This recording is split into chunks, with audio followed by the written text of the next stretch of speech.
This week on the Analog Circle podcast, Google Stadia goes free for a limited time. CD Projekt Red talks about CyberPunk 2077 coming to PlayStation 5 and Xbox Series X. Sony shows off the PlayStation 5's DualSense controller. Is Capcom working on a remake of Resident Evil 4? And we get new information on Ghost of Tsushima. All of these stories and quite a few, I might add more, can be found here in episode 123. I am your host, Kiaun Mitchell, with a whole lot of hoarseness in my voice, so pardon me. Excuse the voice, but we gonna get through it together, brothers. Now, before we get started, I want to let you listeners out there know that if you want to be a part of the feedback section, because that's what we're about to jump into, you can do it two different ways. You can either call in at 443-216-9934 and let your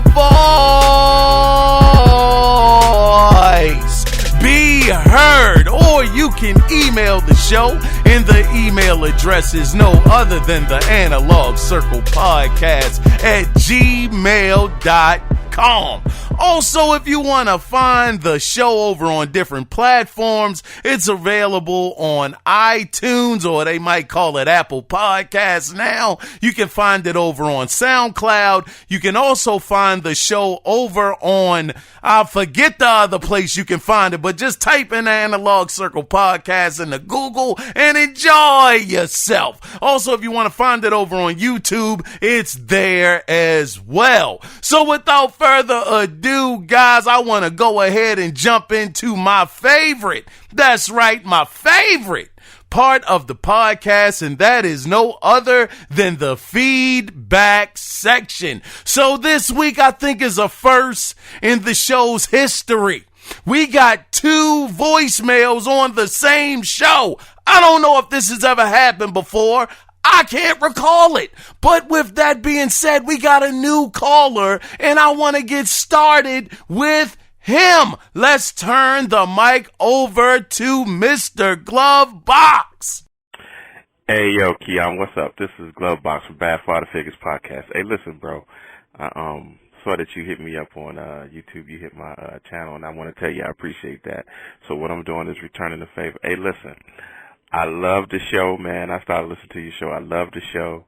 I love your positivity. I love your energy. Man, you keep doing what you're doing. You know what I'm saying? You got something good going on here. A lot of people don't realize, it's hard to do a one-man podcast. And, brother, you pull it off flawlessly. I want to tell you that. Also, man, I started listening to your podcast, and I heard that my man Vaughn be, calling in. Man, if you're good with Vaughn, I'm good with you. So you got a listener forever, man. So let's just keep that going. Also listen to one of your podcasts. You said you was from DMV area. I think you said Maryland. Bro, I'm from VA. We need to hook up. We need to get together. You need to come over to the cave. You know what I'm saying? Get you in some VR or whatever. We do a little bit something. Let me know, man. But keep doing what you're doing, man. Love the show. And I'll talk to you soon, all right? Peace. Glovebox Gaming. Brother, I want to thank you so much for tuning into the podcast. The very, very kind words that you left in your message, it truly means so much to me, brother. Thank you so very much for your positive vibes. And I got to say, man, if any of you guys out there that are gamers, that are in the culture like myself, that want to see a dope setup, this brother took me on a virtual tour. Not just me, but anybody else that tuned into his channel, and this brother got a dope setup, man. I mean, listen, the name of his channel on YouTube is Glovebox Gaming. Check him out. get that tore up in your system and it makes me want to do better. Makes me want to have a better setup that I have. This brother has, man, it's just really, really dope to see. Like I said, Glove Box, please don't let it be your last time. This might have been my first time saying that, but don't let it be your last time.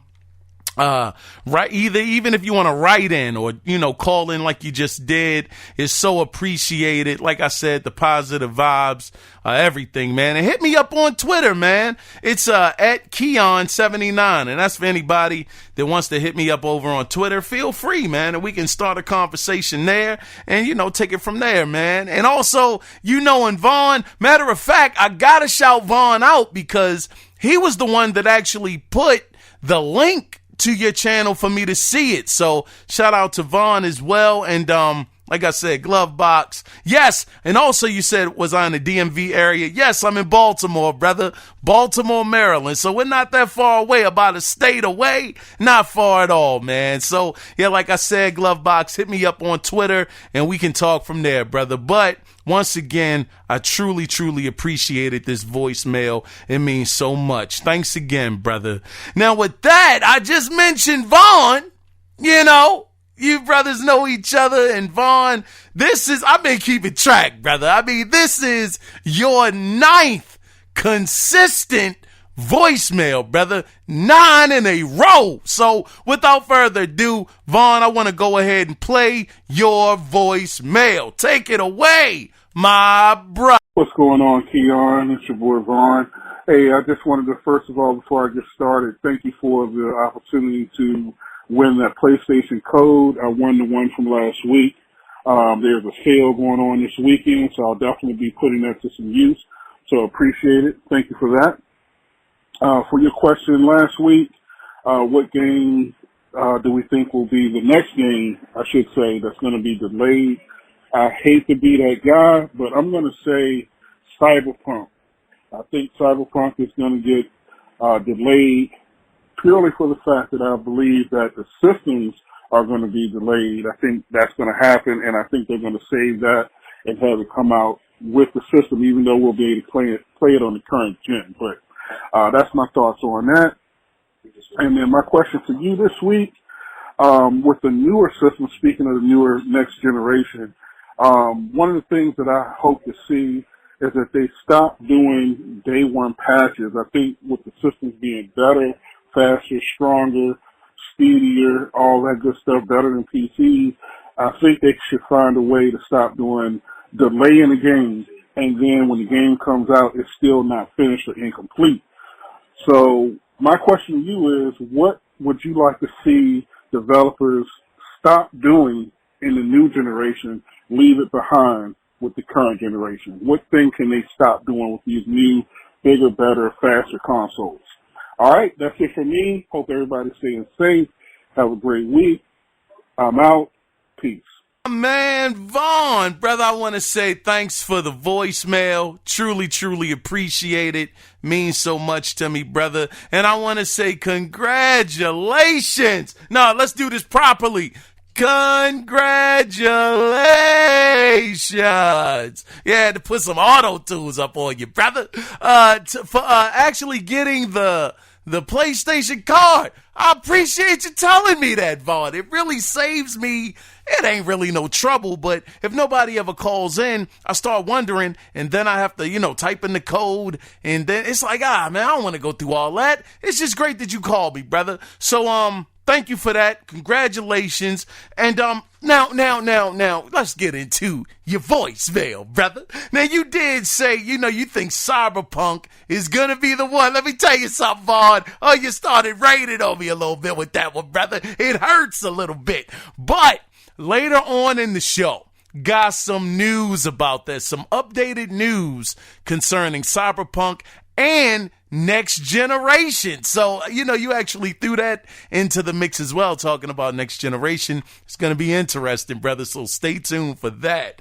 But as far as what I would want these companies to stop doing in this next upcoming generation, like you said, brother, those day one patches, God, dog, those things take up a lot of hard drive space. One today, Doom Eternal. I just picked it up, started playing it. I'm going to talk about that in a little bit. But that thing had a 5.5 gigabyte daggone update patch that it needed to put in there. And I'm like, golly, this is just insane. So I 100% agree with you on that, Vaughn. You know, as far as if these developers could do anything, golly, man, just come out with an unbroken game. But then again, Vaughn, I'm thinking about it, and a lot of the times when I'm answering these voicemails, I'm thinking about it on the fly. But I'm thinking about, what if the game actually does have like a bug? But then again, that goes back to the game being straight when you release it.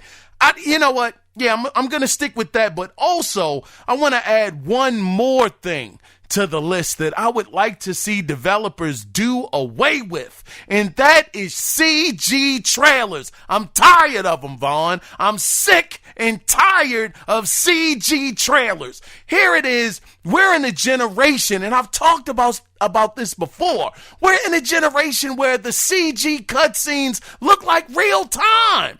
I mean, we're like 95% there. You look at Uncharted 4, you look at their cutscenes, and you look at the game in real time. It's the same thing, just different camera angles to make it look more cinematic. So for me, I want them to do away with it. This next upcoming generation of consoles are going to be so much more powerful than what we have today. It is no reason that they should be showing off CG trailers in 2020. We should be getting real gameplay. I don't want to see it. If you don't have anything to show that's real time, then put that joint on the shelf until you can show me something that's concrete. CG trailers used to be necessary back in the 90s, even back in maybe the early part of the 2000s. And I know we're saying early 2000s. We still are in early 2000s, but shoot, this is how we talk. And I tell you, now that we are at the level that we're at, it is no way we should be looking at a CG trailer in 2020 with the graphics and the technology that these developers have today. So that's my answer, Vaughn. Man, that's just such a pet peeve of mine, brother, because like I said, it did have a place at one point in time, these CGs, but there's no reason for that now. Anyway, Vaughn, truly appreciate the email, brother. I don't want to keep going, man, because, you know, I'm going to try to shorten the show up a little bit, but I doubt it. But Vaughn, it's truly appreciated, brother. The voicemails are great. Please keep them coming. You always got a brother thinking about some stuff, so it's truly, truly appreciated. Thank you, brother. That was just a bit of a hot button for me, brother. That's what kind of got up under my doggone. What do they call it? It ain't get up under my skin. It kind of got up under my collar, brother. You know what I mean? But thanks for the voicemail, though, Vaughn. I really appreciate it, and I hope that you put the 25 dollar joint to good use, man. But yeah, brother, let's go ahead though.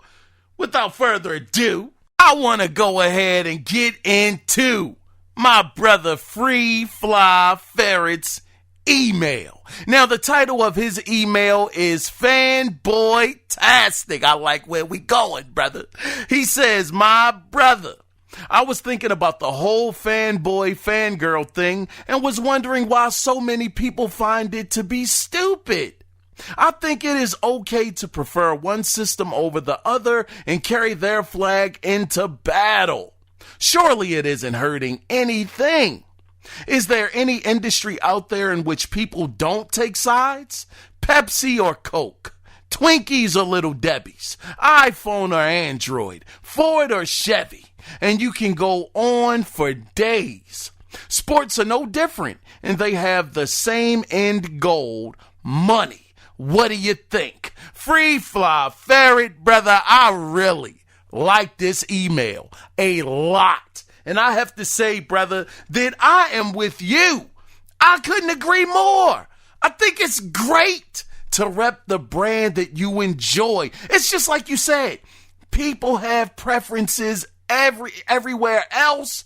So why should it be different for gaming? Because it's one thing one thing that all those brands that you named have in common, and that's competition. And when there are fans and a brand in competition, it can only make your preferred platform, your team, your car manufacturer, or whatever it is that you want to rep better. I think that people actually choosing sides, it's fine.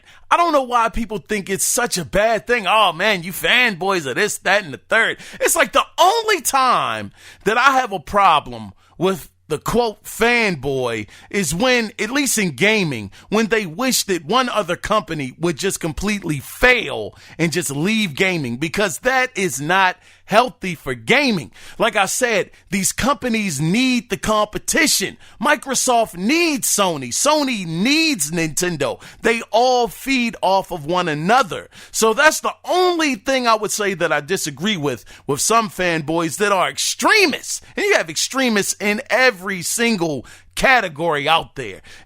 Certain people are just extremists, with different teams or whatever it may be. I'm not willing to go that far. And people that want to actually really show up to your door with a pistol because you prefer one platform or one thing over the other. You guys might remember years ago, I don't know if you remember this, Free Fly Ferret, but a couple of years ago it was in Russia where two guys were fighting about which was better, AMD or Nvidia, and the guy showed up to the guy's house and stabbed him up and killed him, brother, over a video card, not a video card, graphics card, brother. It's like, that's way too far.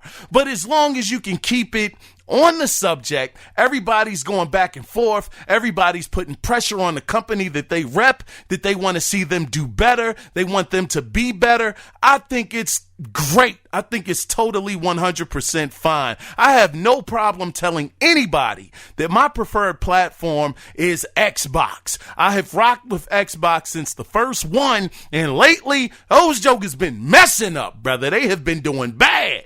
But it looks like Phil's starting to get it together. I got hopes that he will, but I have no problem also critiquing that Xbox has been, just messing up. That's another thing. I'm Free Fly Ferret, and I'm not going to get too long-winded because y'all know how I do. I don't mean to get long-winded, but it just happens. But this was such a good topic of Free Fly Ferret. The one thing about some fanboys that I don't like is when their company is really messing up.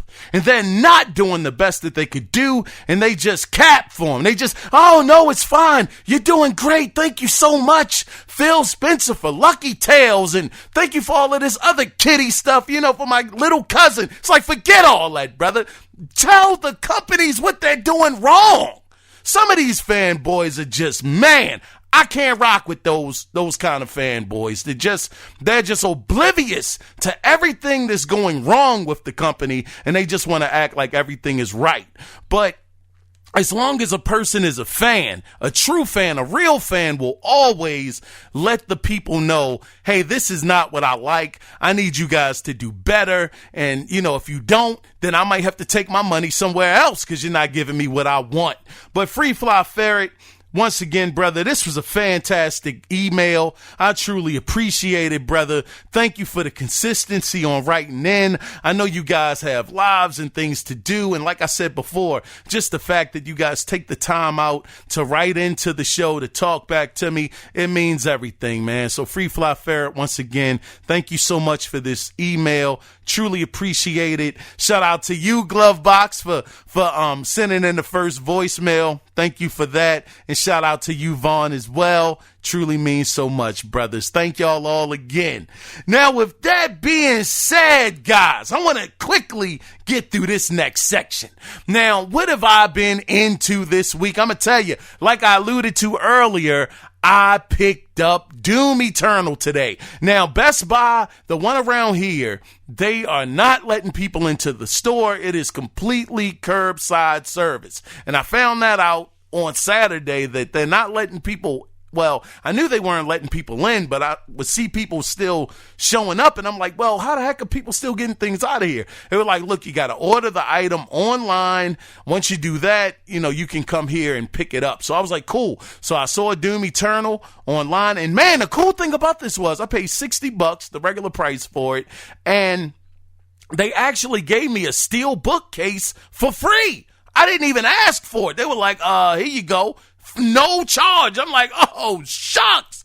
This is dope. I mean, it was just a steel case, didn't have anything in it, no extra codes, no nothing, but it was just dope to have a steel case. So I finally, like I was talking about during Vaughn's voice message, I downloaded that 5.5 gigabyte patch and started playing the game. Game is buttery smooth, brothers. God dog. Brothers and sisters, that is a smooth playing game. It's going to take me a little bit of time to get used to not necessarily the controls, but how you actually kill some of the enemies. You can use your chainsaw and then, kind of double up with a melee attack and then shoot them to kill some of them. Some of them you gotta shoot them down a little bit, get their energy level down and then go in for a melee kill. But man, like Free Fly Ferret was talking about a week ago, that is some full adrenaline pumping god doggone gameplay. That game is really, really good so far. I've only put I gotta be fair and honest. It's been roughly about an hour maybe into it. So I haven't really had a whole lot of hands-on time, but from what I've played, good grief, game is great. Now, I gotta say one thing, man, before we get into the gaming news about Doom Eternal. One more thing about Doom Eternal and the Xbox that I have. For the first time, brothers, for the first time, I am starting to see chinks in the armor. When I saw the Xbox One X version, and then I'm looking at the regular Xbox version with the big bone VCR joint that I got, oh, brother, oh, things are starting to look a little sketchy out here with the big bone Xbox, man. And I tell you, I said, good grief. This thing looks a little less shiny, a little less graphically intense than the X, and that's to be expected. But man, I've never been just not wild or floored. I mean, it's not that big of a difference, but I've never really been able to see the big difference up until now. So yeah, the Xbox Series X can't come out fast enough for me to go ahead and upgrade. But outside of that, though, that's about all I've been into this week. And yeah, hopefully I'll be able to get Final Fantasy VII Remake. They were sold out of that for 240 miles. I was looking through all of these different Best Buys after I saw 240. I was like, nah, man, I'm not at work. Ain't no way I'm going that far for no game. You can just kiss that goodbye. So yeah, we'll see. Hopefully Final Fantasy VII Remake will be the next one I pick up. But anyway, that's about all I've been into, which leads us into, yes, sir, what we all come here for, and that is the gaming news that went down. Yes, sir. So let's get things started with a hot button topic. The Last of Us Part 2. Now, it looks like that possible all-digital release has been chopped because Sony is refunding people who bought the digital copy. Now, here is the official quote from the PlayStation Report website. Now, they say The Last of Us Part 2 and Iron Man VR have been delayed. All digital pre-order consumers will automatically receive a refund. Please check your email for more details. End of quote. Now, this was the thing. We thought, what's his name? His name is escaping me right now, but the producer on this one, good grief, can't remember his name at the moment, but he was saying that the game is ready, it's done, we're trying to figure out how we can get it out there digitally. Neil Druckmann, that's him, but, he was saying, he was giving us some kind of hope, like it could be a possibility, but now we see that, nope, anybody that bought it digitally, be on the lookout, you're getting a refund. So that is not gonna happen. And I can understand it from a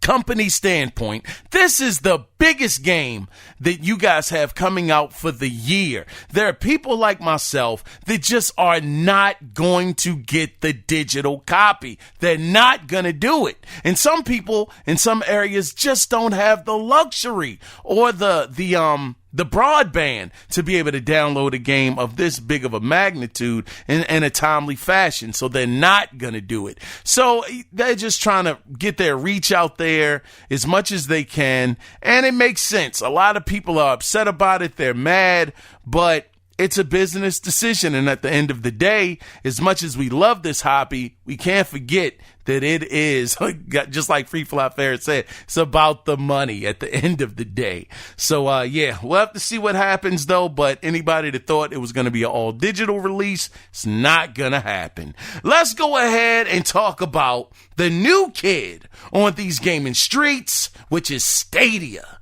Now, Google has announced that Stadia's streaming service will be free for 2 months. Now, this special will run up until June 8th, and after that date, you will be required to pay the monthly fee of $10 a month. Now, if you want to stay subscribed, that is. Also, I want to point this out that people who are registering new accounts will have access to Stadia Pro, which allows you to play games via stream on your laptop, tablet, smartphone, and even your TV as long as it's equipped. Also, with the Pro subscription, you will have the instant access to games like Destiny 2, Grid, along with some other smaller titles. And if you already have a subscription, you will not be charged for those 2 months. Now, after the trial period, if you do decide to cancel, but you purchase games on the service, fear not. Google said, and I quote, "You will not lose access to games you purchased or add-ons you purchased for those games." End of quote. Also, the free tier tops out at 1080p, but the Pro tier goes up to 4K resolution. And being a Pro member, you get free content and discounts on games. But if you go for the free tier, you lose access to all of those perks. Now, I do want to talk about this. See, Google Stadia. I asked you guys, would Google be around in a year? And Vaughn, he was skeptical. He said, well, if they don't get it together, they won't be around. But if they start pulling some things together, then it's possible that they can pull it off. And I gotta say, them actually making this service free up until June 8th, this could open up the floodgates. And I've heard that people that actually have signed up to the service, that the waiting to get into a game, the loading, is cut down dramatically. And then dealing with the climate that we're in with COVID-19, many people are out of work. A lot of people have been laid off. Their jobs aren't essential. People are having a very difficult time right now. If they can get people into the service that have, children. I don't even want to talk about children. We always talk about children in games like it's so synonymous. Forget the kids, brother. I'm talking to the adults right now. We run this industry. Where do the kids get the money from? They get it from us. So I'm going to talk about adults that may be seeing these new consoles coming up, and they're starting to say, man, I would love to get a PlayStation 5. I would love to get an Xbox Series X, but I don't think I'm going to have the $400, $500, or $600 because of right now. I got to make this up on the back end. And it could open up the floodgates. These people, they start playing the service. They like the service. It looks really good to them. They're able to hold a steady connection. Who knows? And then with the Xbox Series X and the PlayStation 5 possibly being extremely limited in quantity when they release, I don't know. For people that want that next generation feel, we can't forget that Stadia is working at like 10.2 or 10.4 teraflops, somewhere around in that range. That is next generation, no doubt. That's PlayStation 5 numbers. So it'll be interesting to see what happens and to see how much of an adoption rate that this free 2-month trial could make, what the impact of this could be for Stadia. Will the numbers go skyrocketed up in the air, or will they stay the same? I'm very interested in seeing how this goes. Are you going to sign up for it, for this free trial period? I might do it. Let me know, though. But let's go ahead and let's move into now this is what I was talking about, Vaughn, some CD Projekt Red news. So they had a financial call where they pretty much said the game is finished and it's on track for the release date of September 17th. Then they were asked about next-gen versions. Here we go, Vaughn. This is interesting, brother. They were asked about the next-gen versions of the game, and they said in regards to Microsoft, CyberPunk 2077 would be available with the Xbox Series X smart delivery system. But when they were asked about the PlayStation 5 version, they said, and I quote, "There's no announcement coming from PlayStation, so we really can't confirm or deny anything. It's PlayStation that has to address these issues, and then we are happy to make a comment, but we cannot jump the gun ahead of them." End of quote. Now, I do want to go back to Microsoft for a minute, because CD Projekt Red did say, and I quote, "When it comes to a proper, fully blown next-gen version, that's going to come later. We haven't announced when, and I don't have a now comment here on that, but such a patch will be available for everybody who purchases the Xbox One version from the get-go." Let me get it together. He said once that update is live, they will be able to download it free of charge. And again, I cannot really comment on the policies of the first parties before they officially announce anything, so I cannot address the PlayStation part of the question. End of quote. So right here, Vaughn, right here, listeners, we see that CD Projekt Red, they are saying that with that smart delivery system on the Xbox Series X, they will be able to give that patch out or that update out for free. But it's interesting because they said when it comes to a proper, fully blown next-gen version, that's going to come later. Now, that was something I wasn't expecting to hear, because in my mind, when I heard CD Projekt Red and Microsoft both talk about the smart delivery system, I thought that was going to be the next generation version. Now, we can look at it two different ways. That could be the next generation version for the Xbox Series X, and then you have to wonder, okay, maybe they were talking about the PlayStation 5, that they haven't announced a fully blown next gen version. Maybe they could be talking about PlayStation, because as it stands right now, and I hope I said that right. Sometimes when I'm talking to you guys, I get a little tongue-tied. I'm not thinking straight, so hopefully that came out okay. But just getting back to the PlayStation side of things, we pretty much know what Microsoft is doing. They got the smart delivery system. They've been out front campaigning the system, showing the console off, letting us know what the console is going to have in it. PlayStation has been very, very standoffish, even though this week they did drop a gem on us, and we're going to talk about it.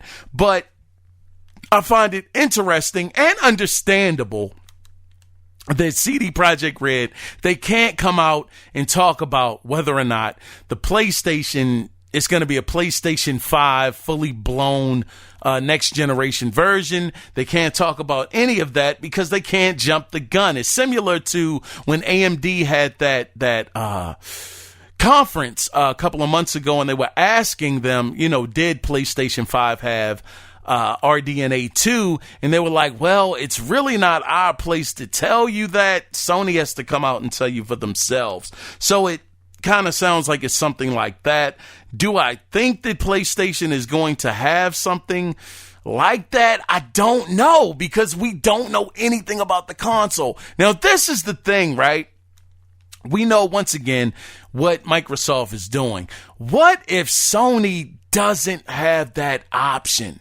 What if Sony just says, look, okay, we understand if you bought it on a PlayStation 4, yeah, that's cool, but we're not going to give you that same backwards compatibility or forwards compatibility that Microsoft is giving with that with the what's the system called again? The smart delivery system. If you want the full-blown version, you got to get a PlayStation 5. That could really, really not bode well with the PlayStation fan base or anyone out there. And it goes back to perception once again. Believe that was Vaughn that was talking about it's all about perception. He's right. If Sony starts getting enough red marks against them in this next generation, I don't know. Could the media turn on them? Who knows? They did it during the PlayStation 3 era. It's up for grabs. But anyway, I thought it was very interesting that the game is on track to release on the current generation platforms, but the next generation, it's up in the air, especially when it comes to PlayStation 5, because once again, CD Projekt Red, they just cannot jump the gun. It'll be very interesting to see how PlayStation plays this, if they'll have their own smart delivery system in place, or if they'll just say, no, you gotta upgrade to the PlayStation 5 version. Very, very interesting. But let's go ahead and let's talk about Saints Row. So that rumor that I was talking about last week ended up being true. I could not believe it. There is really a remaster of Saints Row the Third. So on Twitter, called at Sailor Steph. Now he said, and I quote, "We didn't ask for..." Now hold on, I didn't read that correctly. I was happy to see it. I was very skeptical. I'm like, man, I feel like this guy did. I'm like, who the heck thought this was a good idea? A lot of people in the comments over on Twitter, they were asking for the first Saints Row and the second Saints Row. I didn't play those. I thought they were just cheap GTA knockoffs. So, that's what I thought they were. They might not have been, but I thought so. So it wasn't until Saints Row the Third, and I was like, yeah, that joint looks dope. I'll get that. But a lot of people were asking for those versions. But it was this one guy who was called at Sailor Steph who said, and I quote, once again, "We didn't ask for a Saints Row remastered game. We want a brand new game with no extra alien crap. KMT LOL." Now God dang, these jokers savage, man. They don't give a god dang. I tell you, these jokers do not care. Who asked for this crap? Man, now the official Saints Row Twitter responded by saying, and I quote, "A new Saints Row game is in development," from at DS Volition. The Saints Row the Third remaster is being done by Sparasoft. End of quote. So the remake, if you didn't know, it will cost $40, and it's going to release on May 22nd, and will include DLC, including the three expansion packs, and more than 30 add-on packs that will feature vehicles, cosmetic items, and weapons. Now, this is another thing. You also won't be able to play split screen, but you will be able to play co-op online, and the game will be locked. Now, this sucked right here. The game will be locked at 30 frames per second, except on PC, where it will be 60 frames. That is bogus! But anyway, I digress. So it looks like there is a new Saints Row game in the works. I truly thought this was the big announcement that they were talking about months ago that they were going to be making. So it is cool to know that Saints Row will have an official new game that will release sometime. Who knows when that's going to be? We don't know when the announcement is going to happen or anything like that. But it does suck that the game with these next gen consoles that still are current gen, the Xbox One X and the PlayStation 4 Pro, that given I know they could run this game at 60 frames per second. It's a last generation game, but they're locking it at 30, and the only way you're going to get that 60 is on PC. So I don't know. But at $40, I know I said I didn't really care about it. I saw the way it looked, man, that remaster. I was like, God dang, that joint had me itching a little bit. I was like, man, I don't want to give in. I don't, but it looks pretty good. I might have to give it a shot. So I'm up in the air. I'm heavily in the air on buying it again because I was such a big fan of Johnny Gat and, the whole crew in Saints Row. Was it Freeport? Or I forgot the name of it. I don't even want to say it because I'm already burying myself in a hole as it is. But anyway, I'm looking forward to this, and we'll see what happens from there. Hopefully, like I said, a new announcement of a new Saints Row game this year would be fantastic. But let's go ahead and move on. So this week, out of nowhere, this was the biggest news of the week in my opinion. Out of nowhere, Sony showed off their PlayStation 5 controller, which is called the DualSense and not DualShock. Now, for me, I really like it because it looks like it has more bulk to it. It feels like, well, doesn't feel like, because I ain't felt it yet, but it looks like it's gonna have more in your hand. You're gonna be able to hold it a lot better, kind of like an Xbox controller. Now, one feature of the controller that's been getting pushback, which I think is cool, is the built-in microphone and how bad the quality is going to be when people talk into it. Well, let's talk about this. So Sony filed a patent back in February and published this week. So the manufacturer explained how this feature will work, and I quote, "Captured sound can be processed to exclude sounds which do not emanate, did I say that right? Emanate from a certain region." Reading is fundamental, brothers. Of the interactive environment. End of quote. So this sounds like the microphone will be able to pinpoint the position of your voice and would be able to cancel out any background noises that aren't coming from the player. That's some crazy technology if it works this way. And not only during multiplayer, but even locally, if you have, friends or family over and you guys want to play together, the patent also says, and I quote, "The captured audio data from the multiple controllers can be analyzed in combination." End of quote. So it seems like you guys won't be actually going into each other's, I guess, controller frequency and all of that stuff. So it looks like, I don't know how 100% concrete it's going to be, but I do give Sony a lot of credit for thinking about that. The background noise. Some people got like 50 kids and they screaming. You got a dog barking in the background. You got fire engines in the back, police running up the street. I mean, it gets crazy with some people when they're on live and they're playing. And then the crazy thing about some people, and I haven't been online in years. It's been quite some time since I played an online match. But some people, they will hear all of this commotion. That kid, dad. The dog barking, trying to get outside to use the bathroom. The kids telling them the dog needs to go outside. And they act like they don't hear none of it. Now, who the heck wants to have something like that with this controller? So it looks like at least Sony has thought about this.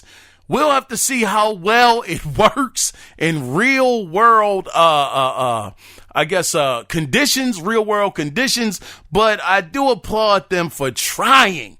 And I think that is so dope. Imagine. Now, see, the PlayStation 4 controller, it has that little speaker on there.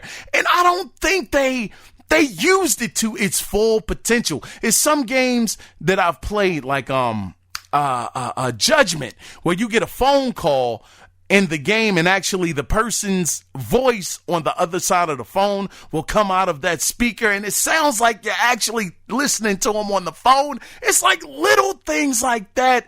It's so dope to hear. And then certain items you pick up, you'll hear it pick up on the controller speaker. I mean, it was a great feature. So for me, I'm thinking about it like, man, if this thing has a microphone, and here I go again, going way off into outer space and what I'm thinking they'll be able to do with this thing, knowing that they probably won't. But like Danny says, let me dream for a minute. Now, I was thinking, what if they had it so certain games, I don't know, like Mass Effect, and I mean, just hear me out. This is way out there, I know, but this is my dream.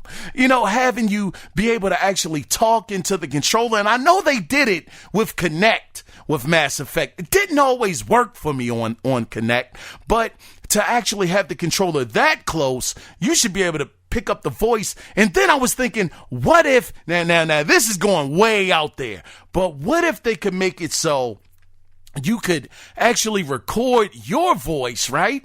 And then when you're playing an RPG, when that person, or that character, I should say, speaks, is actually your voice that's projecting out of the character. I don't know. These are just thoughts that I have, man. I used to think years ago that we would have it so games would actually follow real weather patterns since they have the internet hooked up to them. And I think years ago, Shenmue was supposed to be doing something like that. It didn't happen, or it might have. But I'm like, man, if it's thunderstorming outside, how dope would it be if the game was thunderstorming in the game? I mean, but this is just what I'm thinking of. Like I said, this is a cloud dream. It probably won't happen, but I think that the voice, the microphone, as it were, has some potential if they use it. Whether or not it's just going to be for chat and that's it, I mean, it seems like that's possibly all they're going to use it for, but it would just be dope if they added extra features onto it. But we'll see how it goes, man. We will see. I'm very excited. I love the way the controller looks. I know it's been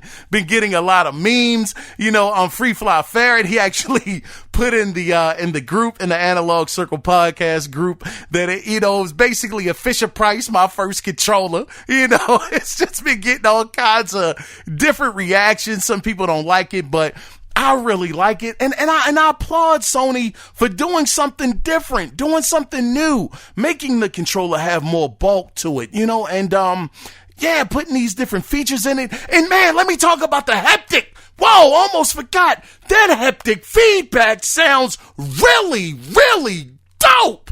It sounds so cool if it works the way that they say. Now, I know we've heard haptic feedback on the Xbox One controller, and I remember playing Forza, and, you know, you hitting the triggers or whatever, and you can feel the rumble in the triggers. I ain't think it was all that revolutionary like everybody was saying. Oh, man, this is amazing. Really feels like you're in a car. Brother, you're lying to yourself. That is not at all how it felt. But the way they're describing these triggers on the PlayStation, it's like if you have a bow, if you're pulling back a bow, you're actually going to get tension on the trigger, like you're pulling the bow back, like you're going to get some resistance on the trigger, like, gotta pull it back and then let it go. Oh my gosh, that would be amazing. Could you imagine having different weapons that you use? And I don't know, an AR-15, you know, and when you're shooting, you can actually like feel the tension of the trigger, different tensions on different pistols and guns, because you know no gun shoots the same when you're pulling the trigger. I mean, it could be so many ways they could innovate on this, and this is what I have dreamed of. This is what I have wanted.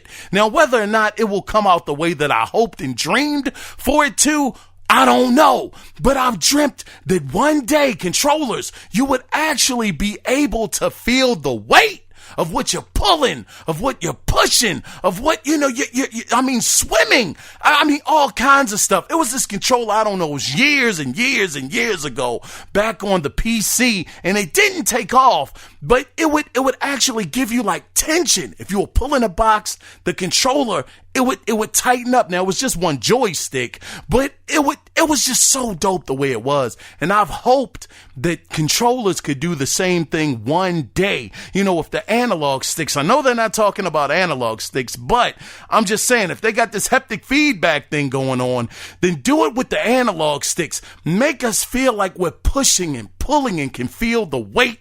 And I'm very excited to see what Sony will do with this dual sense controller. In there is sense, meaning that, golly, it's got to be something going on there, man. So anyway, I think I harped on this long enough, but I was so excited when I saw this news, and I once again, I just tipped my hat off to PlayStation for trying something different and really going after it, looks like, man. So we'll have to see what happens as the days and weeks go by. But let's go ahead and move on into some more news. Now, for a while, we have been hearing the rumor that Kojima would be working on a new Silent Hill for PlayStation 5, right? We have been hearing that. It's been out here for quite some time. Well, according to a so-called, quote, trusted insider who goes by Dusk Golem, he posted on Reset Era that Kojima has his eyes on another project that he simply, he has his eyes on another project and that he is simply not all that interested at this point. So, Kojima, I'm going to tell you, this guy's a legend. He is. He's made some great games. He's done great work. I gotta say, though, Death Stranding, I don't think that was the answer, brother. I don't think that was the answer. A lot of people, look, listen, I can't talk about it personally because I didn't pick it up. There wasn't no way I was getting a FedEx simulator out here, and try to play it. It just didn't look interesting. It looked boring, didn't look like a Metal Gear Solid type of game. And, we've seen Konami, they've had to let Kojima go. They said he was spending tons of money. And with Death Stranding, you better believe that brother spent a mint. I mean, getting Norman Reedus, getting all of these other actors involved. Man, I know that budget was high to the sky. So, I can see that, Kojima, with the bad blood, it was somewhere I was going with that, last thing I was talking about, the budget and all of that stuff. But I don't know, man, I've said for years now, this is what I was going to say. Kojima's overrated, brother. I think he's overrated. I've said it before and I'll say it again. That last Metal Gear Solid 5, it wasn't even complete. It wasn't complete, God dog it. And that opening was fire. But as the game went on, I'm like, oh man, brother, come on. But Kojima, he was great during the Metal Gear Solid days. And I don't know where that brother's at right now. I don't know. I have a ton of respect for him. I'm not trying to be disrespectful to him. It's hard making games. I know it is. But man, I just haven't seen this brother being great lately. So with that being said, I was going to say that I don't know why people would continue to think that Silent Hill being connected to Konami, even if it was coming out on PlayStation 5, I don't know why people would think that he would be interested in doing this project. They've had bad blood. Things didn't go well. And, according to this rumor, he has his eyes on another project. So we'll have to see what that is. Man, that brother just needs somebody to reel him in. Sometimes he just goes way up. I'll never forget. La Li Lu Lay Low. What the frick were we? I don't even know what I was playing. I know it was Metal Gear, but I'm like, where is the story going? So I just think Kojima, he just needs somebody to really reel him in at times, man. Be like, look, brother, calm down, man. Look, let's just try to stay on track for a minute. Don't try to add a million other things into it. But I don't know. One day I might get Death Stranding. If I can get it for like $30, possibly even 40, I might spend the money on it just to check it out for myself. But I'm worried because so many people that I know that have played it have just been like, brother, I was falling asleep. So I don't know. But let's go ahead, man. Now really quickly, man, I'm drenched in sweat, brother. I'm sweating right now, man. Woo! So let's go ahead, man. I need a drink. I ain't even bring my bottle of water in here. God darn it. But I want to go ahead, man, and just talk about Inside Xbox real quick. Now, for me, I'm going to tell you, Inside Xbox, y'all know me, man. I tell you, Inside Xbox has not been that great lately. They haven't had one in months or whatever, but I have never really just be like, man, could you please get this over with, please? But this time, I gotta say, man, a lot of people have been hating on it. I'm not gonna say hating on it. They just haven't enjoyed it. It wasn't up to their snuff. It didn't have things that they were interested in. And that's fair. That's understandable. But for me, man, I thought it was pretty okay. And I thought that, you know what? I gotta give Microsoft some credit here, because here it is. We're in this COVID-19 coronavirus going on right now. And they still said, you know what? We're still going to put on a show. I appreciate that. I know that they're a business. I know they're a company. I know they're selling me things. But just them putting in the effort, I actually applaud that. Right now, Sony isn't doing anything. Nintendo isn't doing anything. Microsoft, they came out there and I thought they put on a decent show. The first thing that I really appreciated about Inside Xbox this time was they didn't have us there for 2 hours. I think the show might have lasted about 40 minutes. I was like, this is just the time alone. I'm going to clap you up for that. That was great. But then they showed off, once again, Gears Tactics. We got information on that. That is coming to the consoles this year, even though I still want to put out there, once again, if any games that are on the Xbox come out on PC day one, PC games need to come out on Xbox day one. If we're all in the same ecosystem, and I'm going to keep saying that, then we should all get the same treatment. But it was nice to hear that the game will be on the series. Well, I don't know if it's going to be on Series X, whatever. It's coming out this year on the Xbox platform sometime. So I'm taking it. It would make sense that it may release with the Series X. I mean, it's a new, not necessarily a new franchise, but I guess a new genre within existing franchise. And it looked good. I'm very interested in it. I would pick it up. I will pick it up when it comes out and it's released. And I'm very excited. It's been getting some really good preview reviews on it. People have been saying it's fast paced. It looked good. And I was like, man, this is solid. It's not bad. And then the other game that I wanted to talk about was, oh man, the game that I have just not liked this whole time. And I can't remember it. Honey, I Shrunk the Kids. I'm forgetting the name of it. Grounded. A game that I absolutely said, what the heck are we doing? Microsoft, what is happening right now? But I'll say, when they showed it on Inside Xbox and they said it was a campaign, I was like, man, all right. Okay. I might give it a shot. It didn't look that bad, as cartoony as a mother lover. I don't like the art style. I truly don't. And that is a fear of mine when it comes to Game Pass.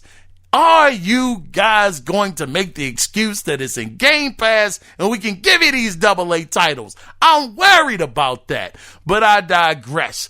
Grounded, it looks like it can have some. Man, I'm lying to y'all. I ain't going to try this game, man.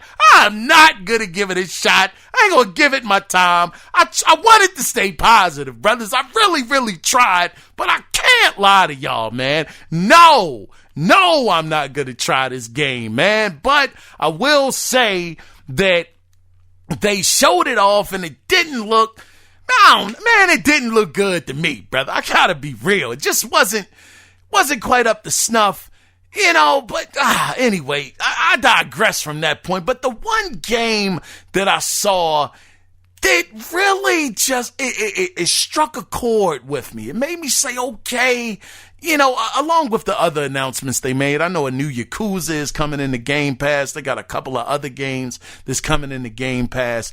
But it was this one game that they showed at the end from the people who made No Man's Sky. Campfire, I think it was called. That game looks dope. Oh my goodness. That game really looks good, man. I was very impressed with the graphics. The gameplay looks really good. Golly, it looks like it's a very interesting story. And I'm like, wow, it gave me, look, this might be, some people might get offended by me saying this. I don't care, get offended.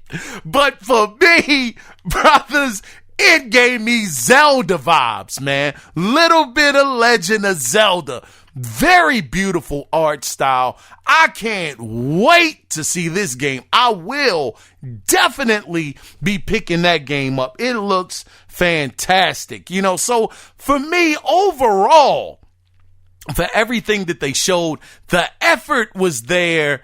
They had some pretty interesting, and that game was exciting for me. I know for many other people it probably didn't do it, and I might sound like a hypocrite because it was a cartoony art style, but it was a dope looking art style to it, man. I thought overall it was a decent show. I would have gave them a solid 7. I didn't think it was bad. Everybody bashing it. What I've learned when it comes to these inside Xboxes, you have to, and I mean it is so important that you just limit your expectations. You gotta keep them in check. For me, I was thinking, I had bottom of the barrel expectations for the show, which is probably why I thought it was as good as it was, because I just wasn't expecting to see something brand new. And when they showed that game off Campfire, I was like, wow, this is neat, man. So, it wasn't bad. And I don't know why people would think that they would just show off. People were talking about Fable. I'm like, brother, whoa. You gotta remember, we're in April. I know it's no official E3 this year. I know whatever Microsoft is going to do is going to be digital, but they gotta save the big guns for that show.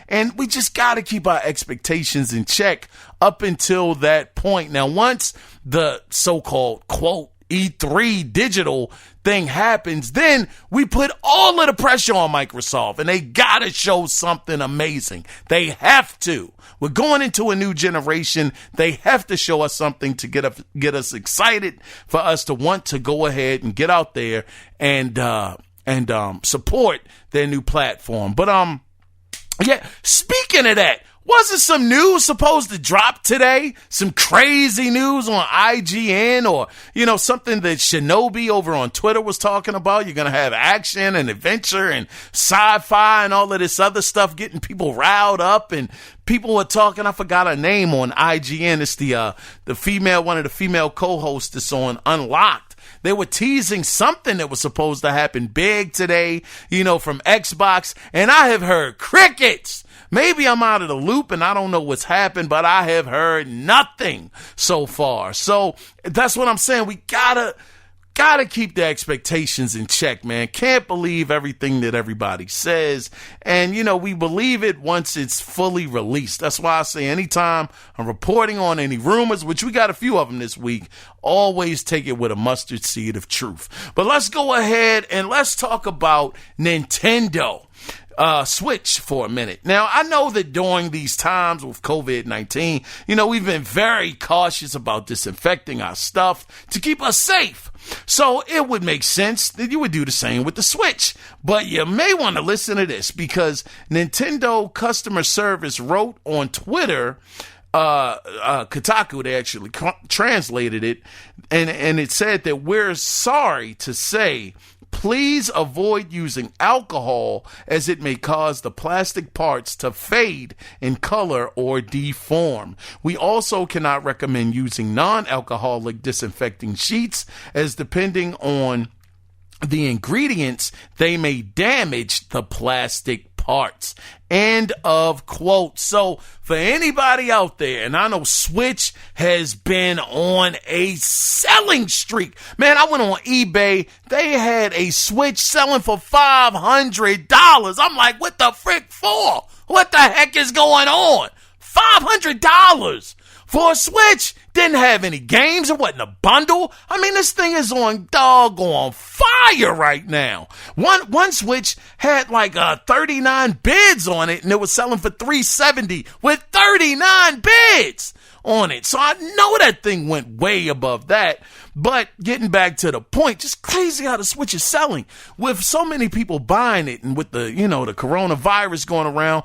Just make sure, look, like they said, you can't use this alcoholic stuff on it. The disinfectant stuff is going to warp your system. It's going to tap the paint on it. And, man, does that mean that the Switch is a little, is it a little cheap, man? Is it a little cheap? Because I've put wipes and stuff on my Xbox and on my PlayStation constantly, and ain't nothing warping, ain't no color coming off, anything like that. God dang, Nintendo. God dang, showing cheeks in the arm, ain't you? But, man, just to keep your system, preserved, keep it looking right, keep it looking good, just avoid using these, alcohol and any, as they said, non-alcoholic disinfectant sheets, just to make sure that you keep it on the up and up. But let's go ahead and move into some Capcom rumors. So according to Video Game Chronicles, Resident Evil 4 is getting a remake, and it's targeting a 2022 release, which means more than likely, if this is true, of course, it will release probably on Xbox Series X, PlayStation 5, or it just might be cross-gen, who knows. But it's being reported that development will be led by M2, which is the same studio that co-developed Resident Evil 3 Remake, but it's also a studio that was founded by Tetsuya Minami, who was a former Platinum Games head. Now, it was also said that Shinji Megami, who was the original director of Resident Evil 4, gave his blessing for the remake and provided informal advice for the project. I gotta say, Capcom, once they get in a bag, brother, once they get in a bag of, man, we can make money off of this, they go all in. I think Resident Evil 3 Remake has sold like 2 million copies, I believe, so far. Capcom said, brother, we got to come back. We did 2, 3, we gotta keep the ball rolling. Let's do 4. Now, for me, God dang, Capcom, God dang.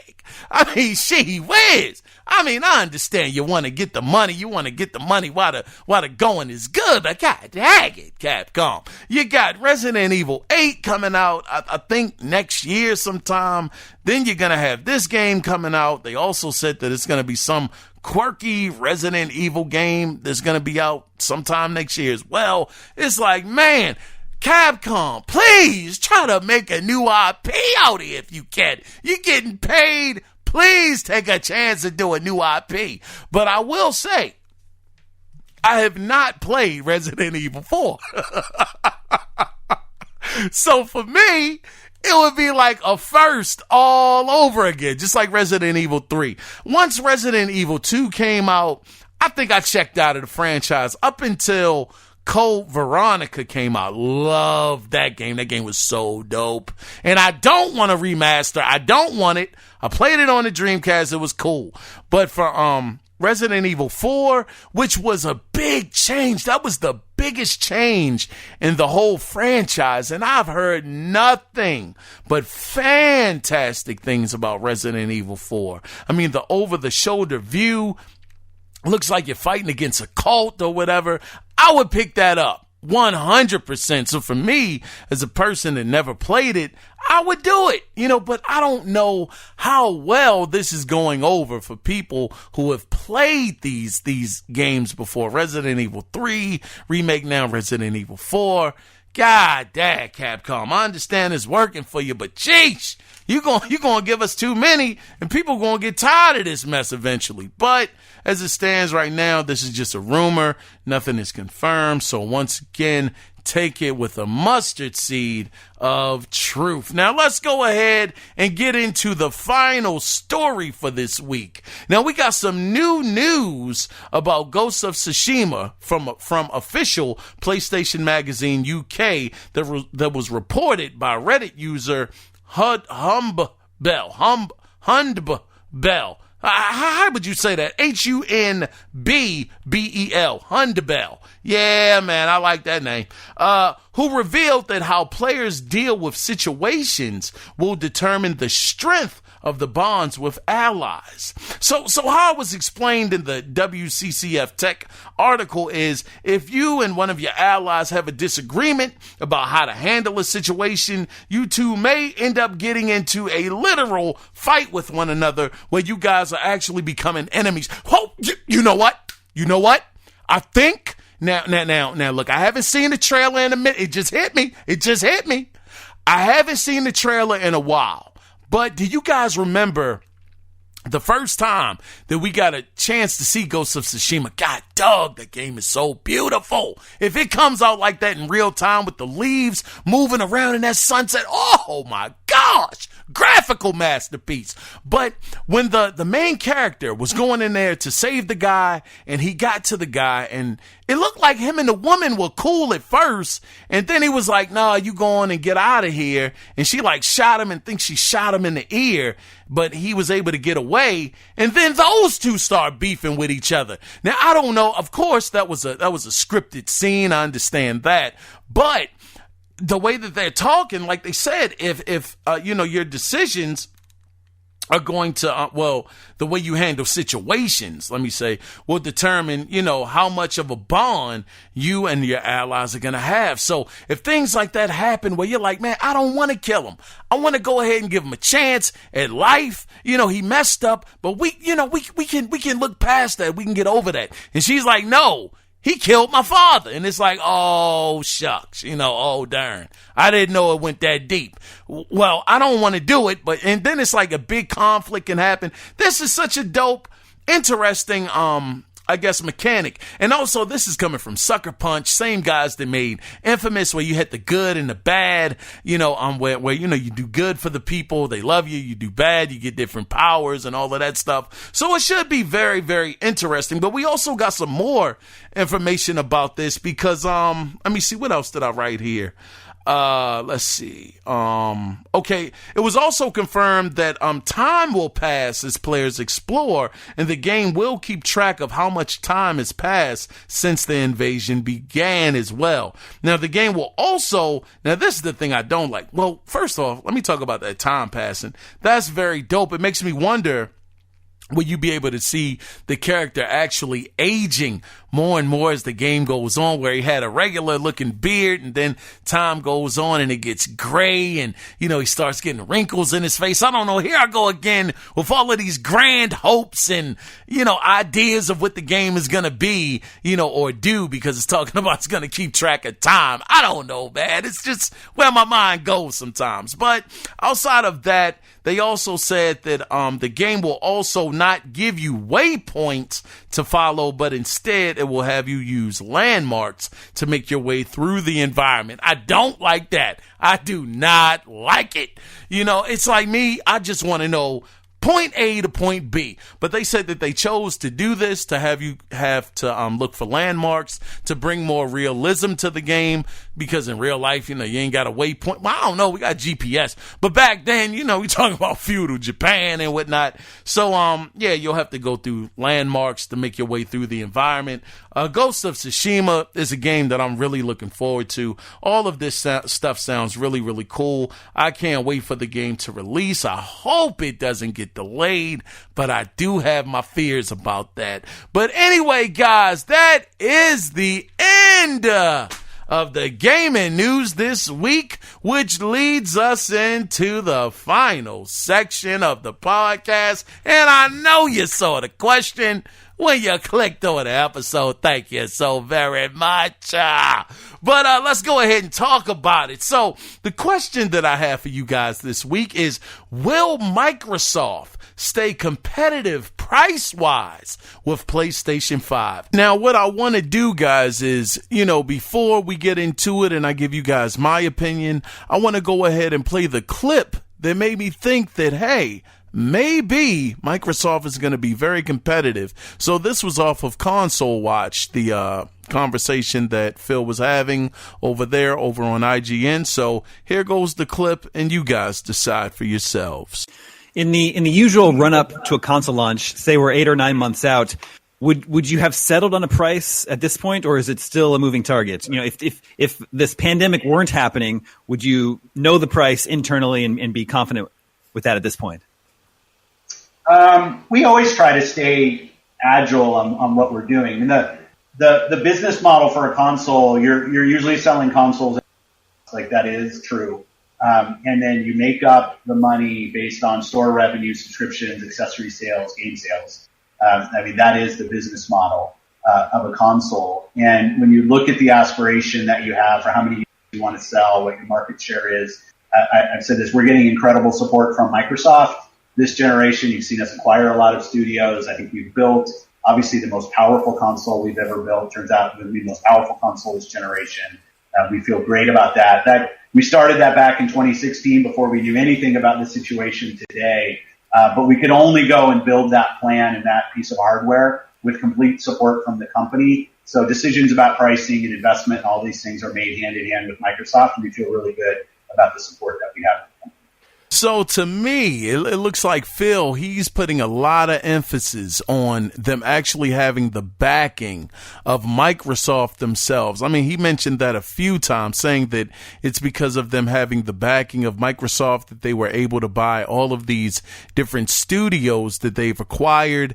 They have Xbox Game Pass. You know, that's another way that they can, you know, make revenue and, you know, all of these other things that are coming through them having the support of Microsoft. So I know that it was rumored out there, you know, years ago that they were about to sell off the Xbox brand, Microsoft themselves, and the Xbox wasn't getting the care and the attention that it deserved. And I don't know how true that is. I mean, they bought Minecraft for, God dog, I don't know how much, like hundreds of millions of dollars, I believe. They have the Havoc engine as well.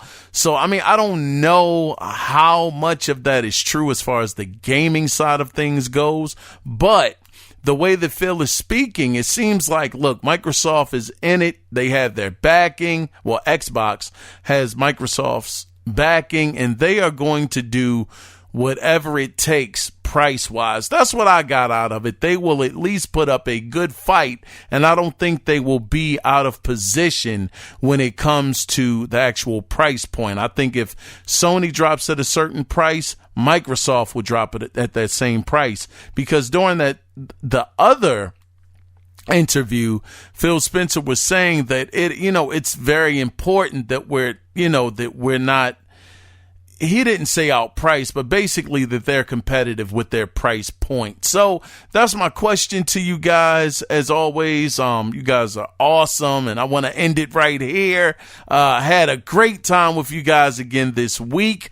Would love to get you guys' opinion on this, and you can do that two different ways. You can either call in at 443-216-9934 and let your voice be heard, or you can email the show, and the email address is theanalogcirclepodcast@gmail.com. Guys, I was your host, Kiaun Mitchell. It's been wonderful spending this time with you guys. Truly appreciate the support from you guys as well.